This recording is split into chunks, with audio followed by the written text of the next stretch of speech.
Bienvenido, mi nombre es Lorena Anaya. Vamos a resolver ahora la actividad número 6 del capítulo 3 de Introducción a la Probabilidad de la Guía de Estadística 1 del ciclo básico a distancia. El tema central es el enfoque o los distintos enfoques para definir la probabilidad de un evento.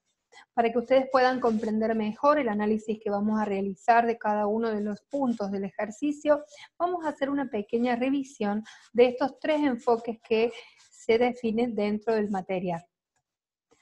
El primer enfoque es el enfoque clásico, que es aquel en donde se define como la probabilidad de un evento, como el cociente de los casos favorables a este evento sobre el total de casos posibles.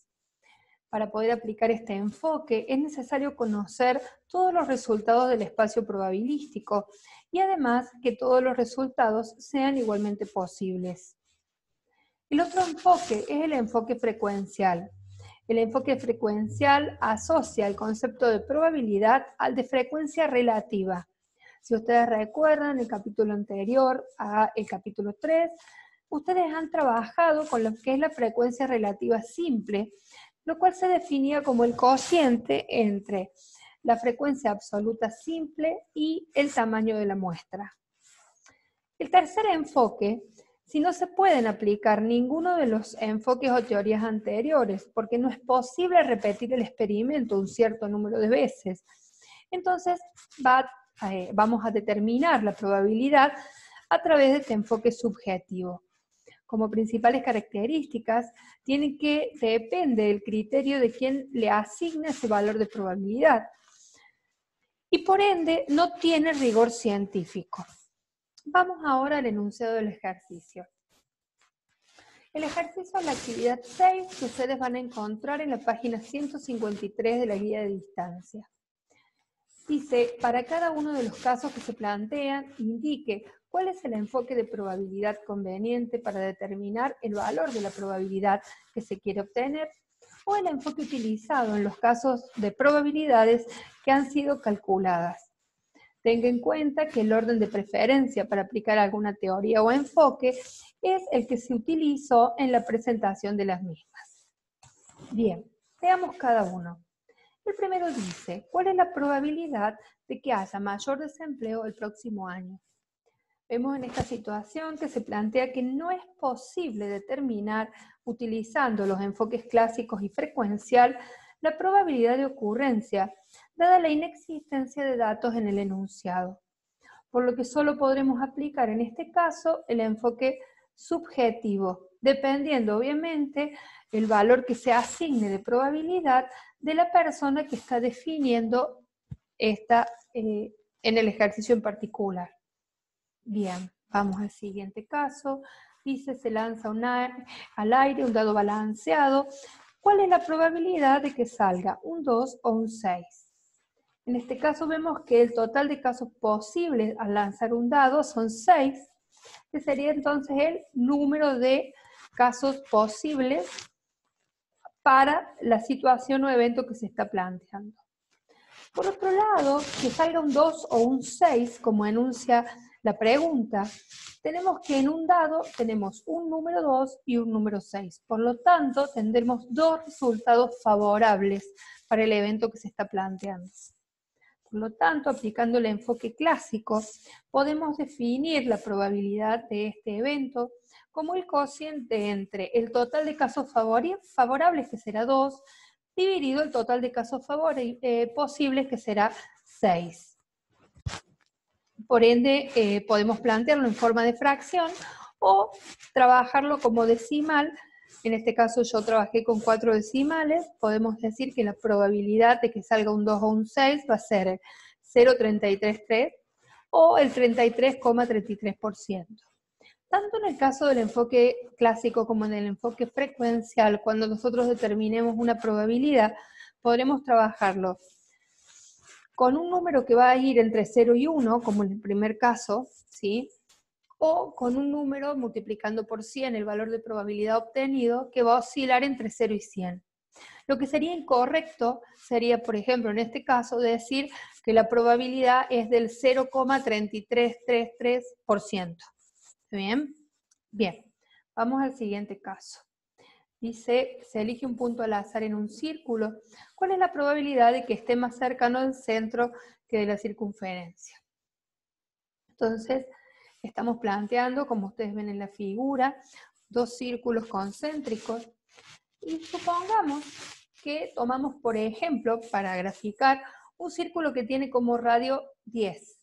Entonces, todos los casos posibles, que sería el borde de este círculo que está en rojo, sería estaría dado por la fórmula del área o superficie del círculo. Recordemos que el área o superficie de cualquier círculo es pi por radio al cuadrado. Si, por ejemplo, tomamos el valor 10 de radio, tendríamos que, para este caso, el total de casos posibles sería pi por 10 al cuadrado, pi por 100. Esa expresión nos estaría dando el total de casos posibles para este planteo. Supongamos ahora, como dice un número, un punto cualquiera dentro de lo que es el círculo mayor, supongamos que tomamos ese punto, ¿sí? Ese punto nos va a determinar un radio. Por ejemplo, radio igual a 5. Y por ende nos va a determinar un círculo concéntrico más pequeño inserto dentro del círculo mayor. De nuevo, el total de casos favorables va a estar dado por el área de este círculo más chiquito. Entonces, para el ejercicio, suponiendo que sea 5, tenemos que está dado por la fórmula pi por 5 al cuadrado, pi por 25. Entonces podemos aquí aplicar el enfoque clásico. Disculpen la hoja que se pasó. En el enfoque clásico tendríamos que la probabilidad se estaría definiendo como el cociente entre total de casos favorables, que sería pi por 25, sobre total de casos posibles, que sería pi por 100. Simplificando y resolviendo, tenemos que la probabilidad, para este caso en particular, sería del 25%. Entonces, vemos que aplicando el concepto de superficie o área de un círculo, podemos nosotros, utilizando la fórmula, determinar a través del enfoque clásico la probabilidad de que este evento ocurra. Vamos al siguiente enunciado y dice, de las personas que entran a un comercio, se elige al azar una de ellas. ¿Cuál es la probabilidad de que realice una compra? Este caso carece totalmente de información, no podemos aplicar ninguno de los dos primeros enfoques vistos y por lo tanto solo podremos aplicar el enfoque subjetivo. No tiene un valor determinado en este caso y dependerá justamente de la persona que lo enuncia ese valor de probabilidad, el por qué enunció ese valor. Recuerden que el sustento teórico que tiene este método es mucho menor si lo comparamos con los otros dos. Vamos al siguiente ejemplo y dice, de una muestra aleatoria de 400 empleados de una empresa, se obtuvo que 80 de ellos habían pedido licencia por enfermedad por lo menos una vez en el último año. Si se selecciona un empleado al azar, ¿cuál es la probabilidad de que haya pedido licencia por enfermedad en el último año?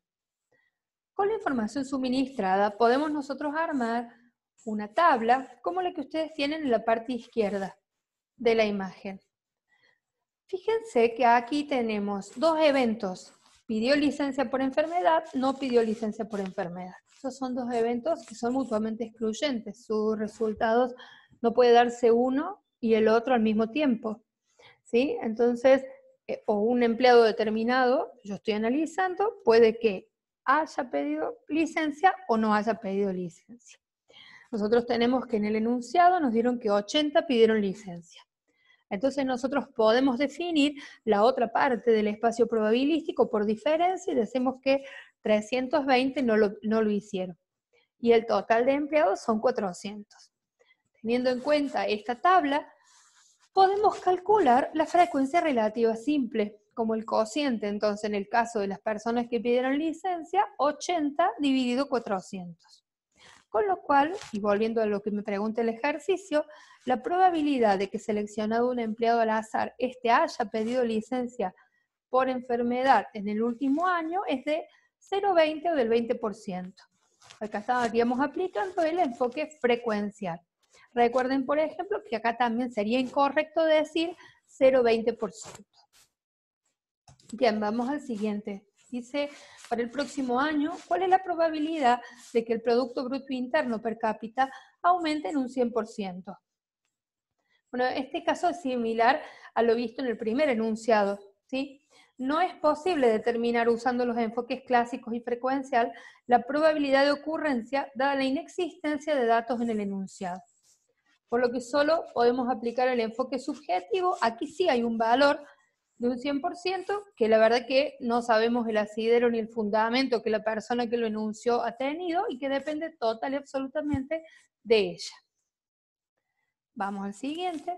Dice, se estima que la probabilidad de un nuevo producto tenga éxito es de 1/4.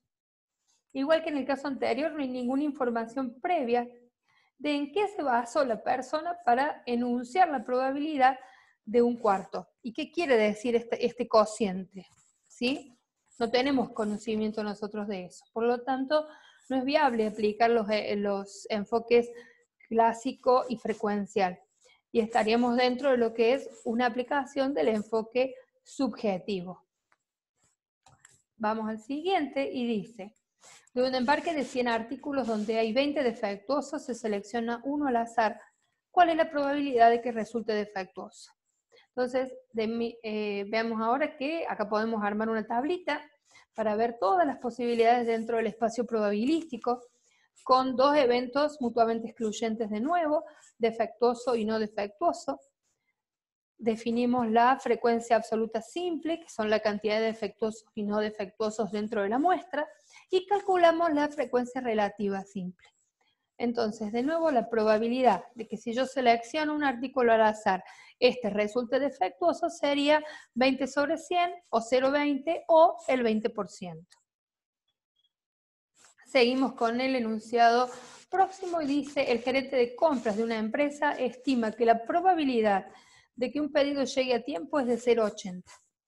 Acá nuevamente vemos que no es posible determinar usando los enfoques clásicos y frecuencial la probabilidad de ocurrencia, dada la inexistencia de datos que emerjan del enunciado, por lo cual nosotros podemos ver de dónde viene, cómo se asignó esta probabilidad y qué fundamento tuvo la persona que la asignó para poder haberlo hecho.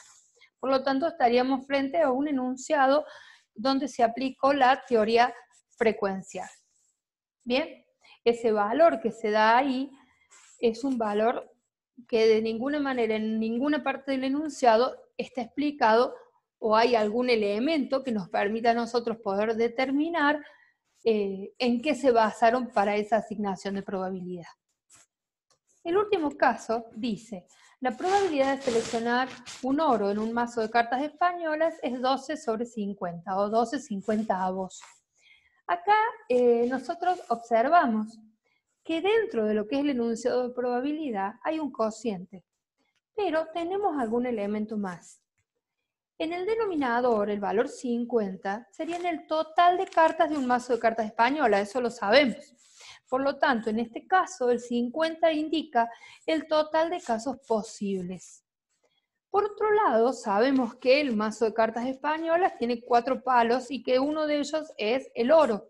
Por lo tanto, el valor 12 del numerador es el total de oros dentro de un mazo de cartas españolas. Aplicándolo esto a la definición de probabilidad, tenemos que es el total de casos favorables. ¿Por qué? Porque recuerden que el evento que estábamos analizando era el total de oros, seleccionar un oro de un mazo de cartas españolas. Por lo tanto, aquí sí podríamos aplicar el enfoque clásico, que definiría la probabilidad como total de casos favorables, 12, sobre total de casos posibles, 50. O, dicho de otra manera, en términos de un número decimal, el 0,24 o el 24%. Bien, espero que haya sido clara la explicación. Desde ya quedamos a la espera de cualquier consulta que tengan, sea de esta o de las otras unidades de las materias, y les agradezco desde ya el tiempo que le han dedicado. Muchas gracias.